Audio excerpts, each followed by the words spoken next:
Hello and welcome to Tov TV, the most Jewish, the most Israeli outlet out there, the only place when you can hear a clear and right Israeli voice made by Israelis for you guys abroad to listen to and to really know that. Don't get anything about Israel from any other source. This is a place to be if you're interested on the way that Israelis see what's going on in their own turf.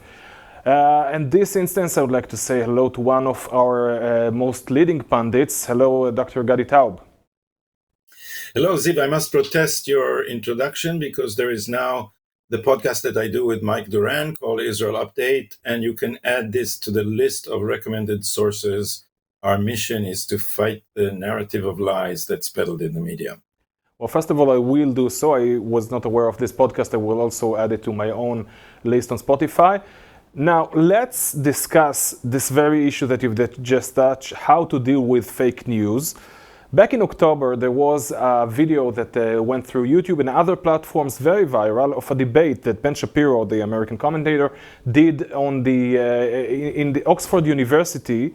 And this debate was discussed in plenty of ways, the ways in which Shapiro answered his ideological rivals, but there was one sentence in the very beginning of the video that kept me up at night. Let's watch it together and analyze.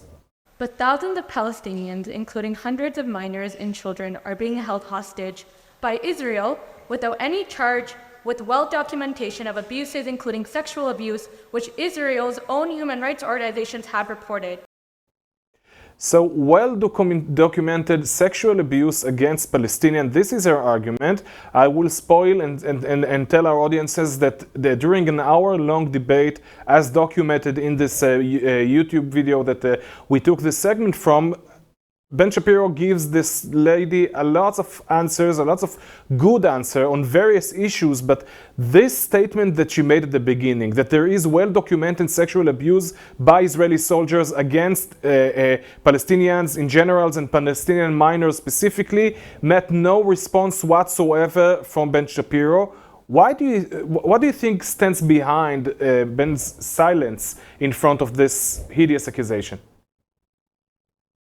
Either forgot or didn't know what the references she might have to support this were, so that he could refute them. And I'll tell you something ridiculously funny that comes from academia. It's disgusting. It comes from academia. It comes from a university where I studied. There was a sociological study that says that Israeli soldiers do not rape Palestinian women because they are racist.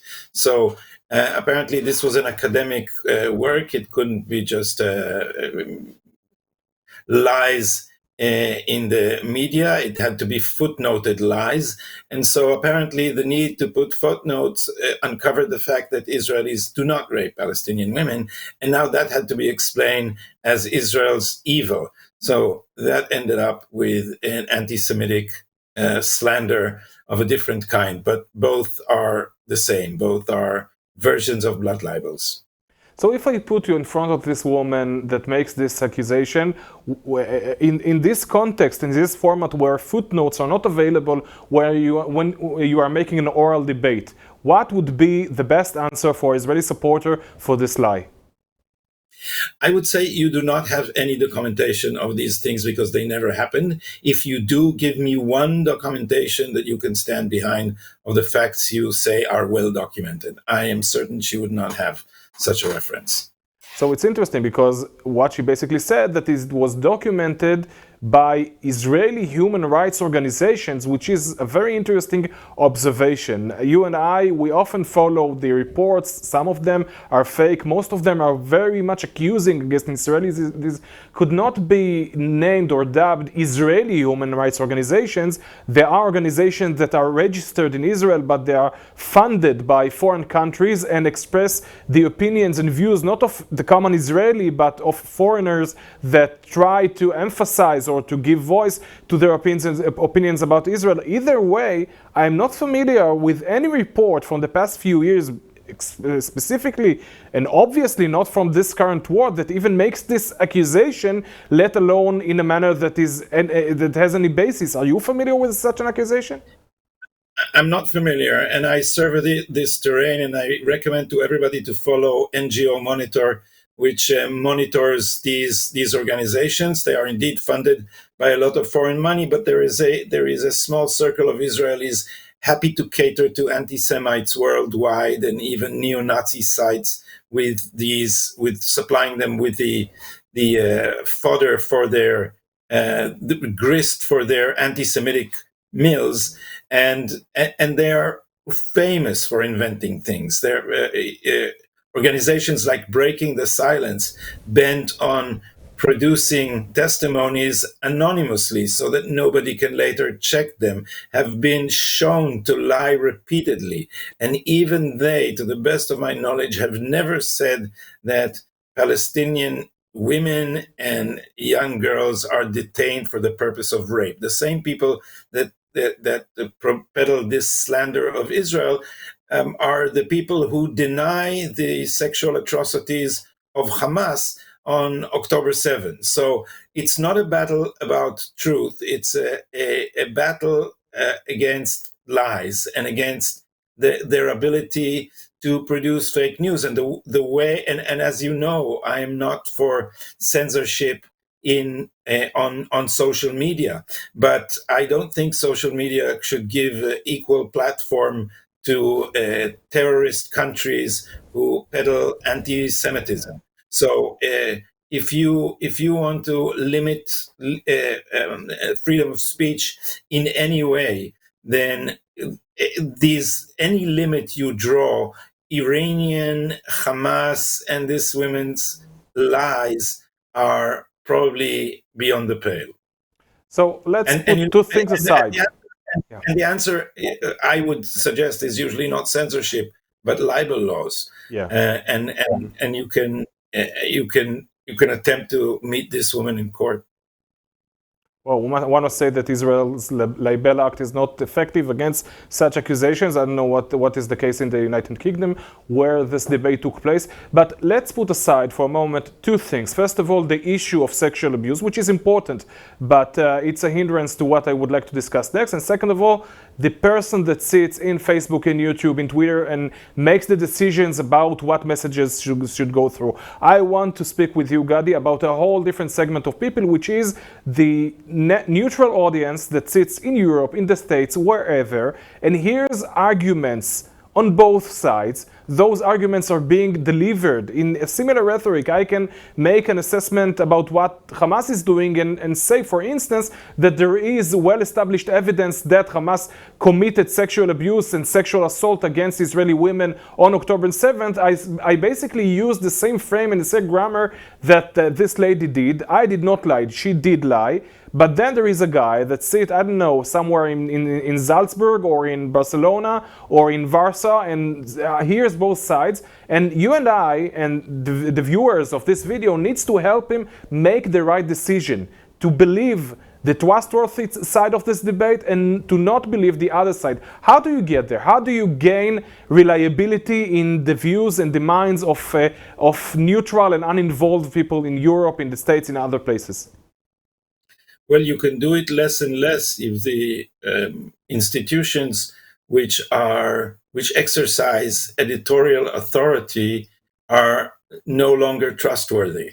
So if you cannot, to refer to another conversation, an interview we had, if you can no longer trust the minimal ethical behavior of journalists in the New York Times, then you lose your ground to be able to tell the difference between truth and lies. In order to tell the difference, you can't have your audience all go through the process of trying to verify everything they hear. So in the end, you need trustworthy organizations, and gaining trust is a slow and arduous process. So that this is why, although, as you know, I work and produce content for many right-wing outlets, I avoid outlets that I think are being dishonest, because the only way to fight lies is to establish your authority as a referee. And you can't establish that authority if you choose and pick only according to what's ideologically suitable to the views you would like to promote. So let's discuss another aspect of this issue, and this is the atrocities, the specific atrocities that was made by Hamas on October 7th. These are facts that you and I know and believe to be true, but they are beyond comprehension, and it is completely understandable for someone who is not involved and who is not familiar like you and I are in the names and faces and the context that you get in Israel, to not believe a story about a baby that has been baked in the oven, or a woman that has been cut in half to take a fetus out of her. This is a story that is very easy not only not to believe to, but also to put a question mark above any argument that comes out of the mouth or the keyboard of the person who makes these statements. So many times since October 7th, I made this argument, and the other guy on the other side, who is not a Hamas supporter necessarily, he's just a neutral observer, says, prove it. I've heard this argument, they say. I have not seen videos. I have not seen proof. This is beyond comprehension, beyond the natural belief of a person that lives in this world for this and that decades to believe that people can do such things. Prove it to me. Otherwise, I won't believe you.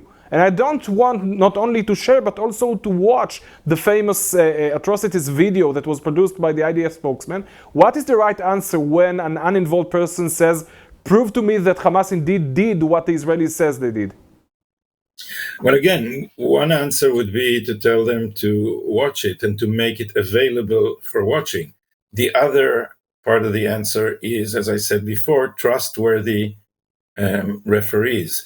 And when Israel decided to show it, for instance, to members of the American Congress, I think it did the right thing. When it showed it to members of the American Press Corps, they did the right thing, because some of these are still trusted sources for picking and choosing, trusted editorial sources, and they are more likely to tell you the truth. And if you believe that they are more likely to tell you the truth, then you have a means of verification by proxy.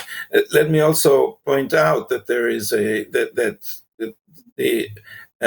Arab culture and Arab journalism is specifically prone to fantasy and wishful thinking, and we have some funny examples of that, and some ridiculous and some atrocious examples of that. So generally, if you speak to someone in Warsaw, as you said, you may point out that these sources are generally much less believable than our sources.